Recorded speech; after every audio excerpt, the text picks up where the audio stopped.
A very good morning to the audience. At the outset, I must congratulate the organizers for the 7th edition of the Conference of International Repute, and I am really thankful to them for inviting me to share my work. Today, I shall be presenting the surface engineered alloys employing tungsten carbide cobalt based HVOF coatings using laser surface texturing, some of the case studies. And let me introduce myself. I am Dr. Rajeev Verma from Industrial and Production Engineering Department, Dr. B.R. Ambedkar National Institute of Technology.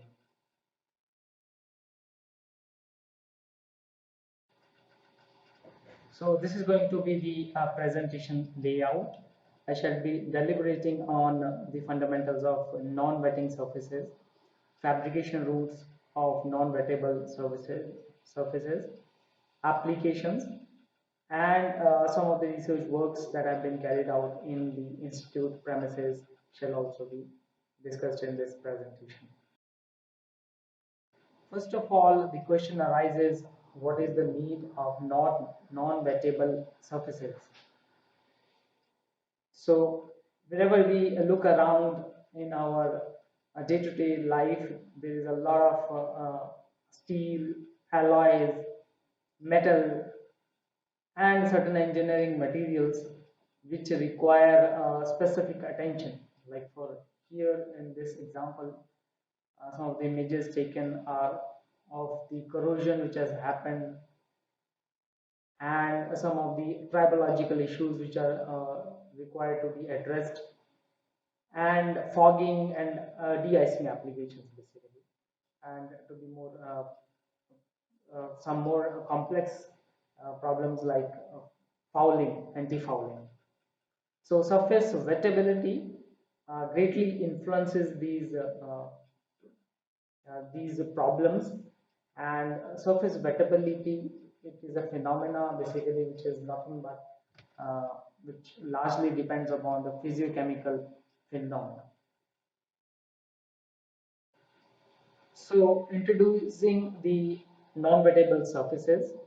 So biomimetics is the one driving force for the researchers to carry out and imitate the naturally occurring wonderful creatures, and to imitate them so that we can realize them in artificial alloys. So for example, fish, it has got a beautiful structure on its body which reduces the hydrodynamic drag, and lotus leaf is one very classical example which results into self-cleaning and water repellent behavior. And lotus leaf, if we look under the magnification, we'll see that it carries multiple protrusions which are of nano and micro scale. So these properties basically, they are nothing but hydrophobic and superhydrophobic surfaces, which result into the self-cleaning properties and anti-fogging properties, etc. These are some of the macrographs and micrographs of the lotus leaf structure. So nothing like I told you, this is a physiochemical phenomena which depends largely on the surface topography and surface energy also, and there is some waxy substance which is present on the specific topography, which results into the low surface energy. Now there is considerable considerations which are taken into account by various researchers. At the outset, Young's relation was established for a surface to adjudicate whether it is a wetting surface or a not. So it largely depends upon the surface energies of the solid liquid interface and the solid vapor interface, and vice versa. And basically Young's relation was valid for flat surfaces, which basically decided the state of wettability, like hydrophobic if the water contact angle was greater than 90, hydrophilic state, superhydrophilic state, which is termed as non-wetting surface, and wetting surface for super hydrophilic state.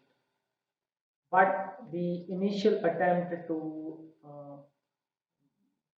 explain the wettability was lacking in an aspect that it was meant for determining the contact angle or surface energy for flat surfaces. It did not take into consideration the wettability or the roughness of the surface, which was later catered by Wenzel and Cassie-Dexter's equation, and which gave their respective models. So Wenzel's model, it took into consideration the surface roughness factor, which was nothing but the roughness was considered here in this case, and later on a slight modification to this model was proposed by Cassie-Dexter's state, and herein he had given the concept of the air bubbles which are present on the surface, which results into a different uh, proportion of contact between the solid and the liquid. Now, in the advent of the surface engineering in this respect, dynamic wettability has also been proposed by Furnage equation, and this basically depends upon the advancing and receding angle to determine the contact angle hysteresis. And in respect of the other liquids, like in case of oils, so a surface which is repelling both water as well as oil are termed as super amorphic surfaces. So a lot of research impetus is being given to these, and so that we can imitate from the biomimetics, and we can result into artificial surfaces which are non-wettable. Now there are primarily two conditions which are responsible for making the surface non-wettable. Number one is the surface free energy. uh, Number one is the surface topography, means a surface must have certain prerequisite micro or nanoscale surface roughness.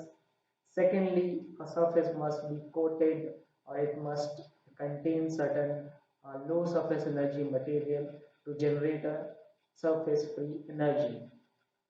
Now, nanotechnology can answer these questions to these answers to these questions, and it may result into the appropriate surface roughening at micro level or nano levels also by various techniques. And ultimately, on these rough surfaces, we can deposit low surface energy chemical material so as to realize the non-wetting behavior. Now, the applications, they are plenty. It may be used for self-cleaning applications. This is an image taken for the self-cleaning application. Self-healing application, a surface which heals itself over a period of time and use. Oil and water separation applications. Antibacterial applications, which are in um, talks these days because of the COVID-19 breakdown. Anti-fouling, anti-icing, delayed freezing time, corrosion resistance, drag reduction, patterned surfaces. These are all multiple application, and huge industry may cater to these problems.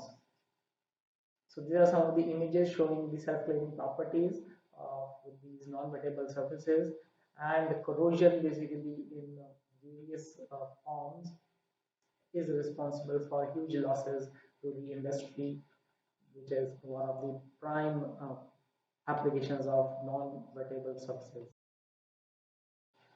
Now, like I told you, artificially we can convert metal alloy into a superhydrophobic one by inducing surface roughness. Now, surface roughness may be a random surface roughness, or we may have a deterministic surface roughness, meaning an orderly surface roughness. This can be realized by a number of methods. One of those is laser surface texturing, utilizing the lasers for creating particular deterministic roughness.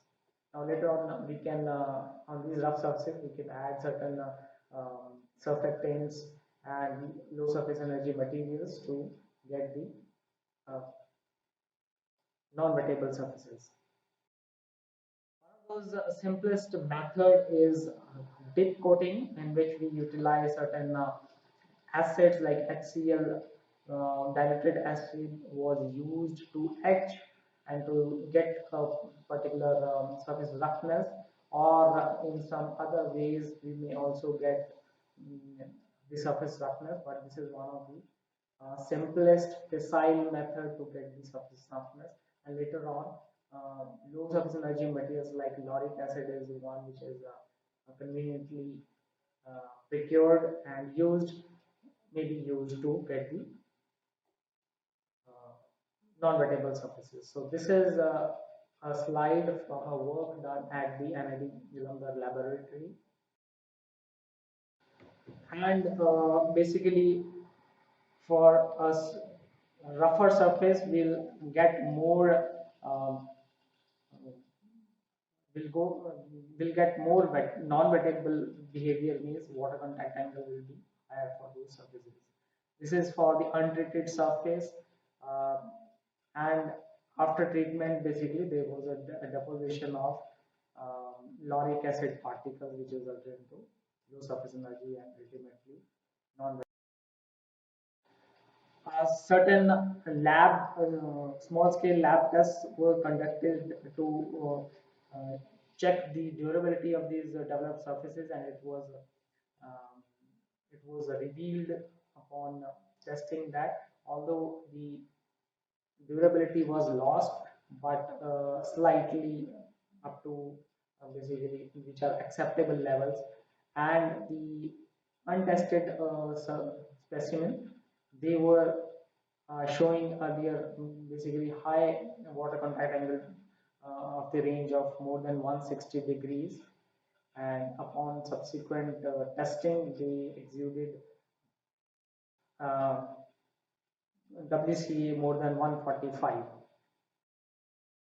So research on glass samples is going on to basically get, and this is another attempt on which basically in which the glass substrates, they were candle suited. The position of a carbonaceous material was carried out, uh, and it was the WCA was measured by a apparatus prepared by students, and the petroleum jelly was used to create the low surface energy, and these are some of the images of the WCA measured after that. We can see 159.5 is the angle, the maximum WCA which was achieved.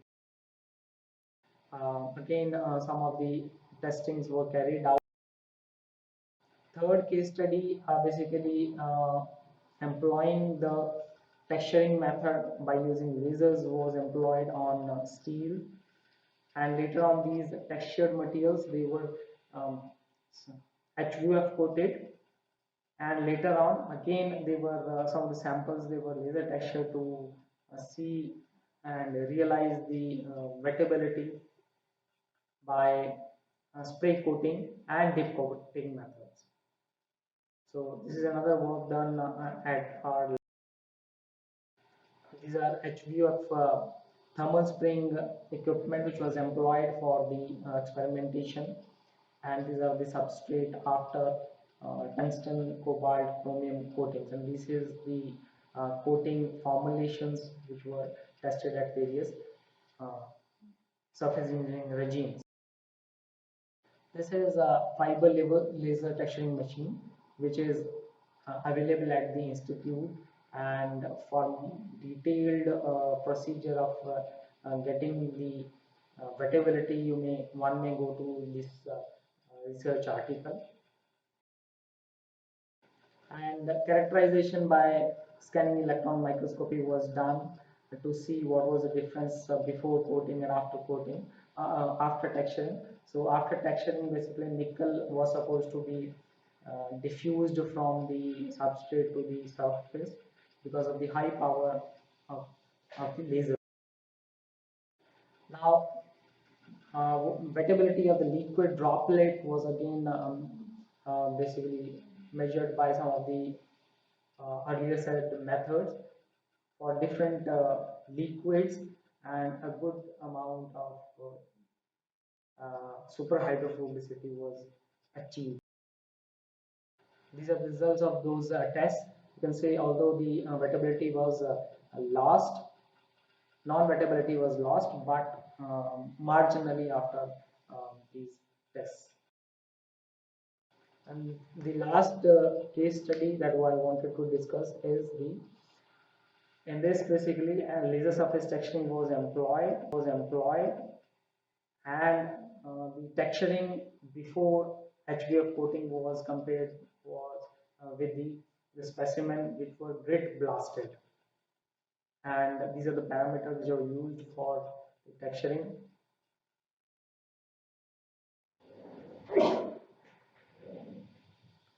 Now the parameters of HUF coating, there are number of process parameters like oxygen flow rate, powder feed rate, flue gases rate, carrier flow rate, and spray distance. And researchers have earlier decided the range of these parameters given material to realize the sound coating. Now, one of the methods, the Williamson-Hall method, was utilized uh, to see the lattice parameters like lattice strain and crystal size, etc. To basically find out the difference between the samples which were textured and which were not textured. So, what were the various lattice parameters in context to lattice strain and crystal size, etc., were determined by primarily three models of the WH method. One of them was Uniform Deformation Model, UDM, and USDM, UDEDM.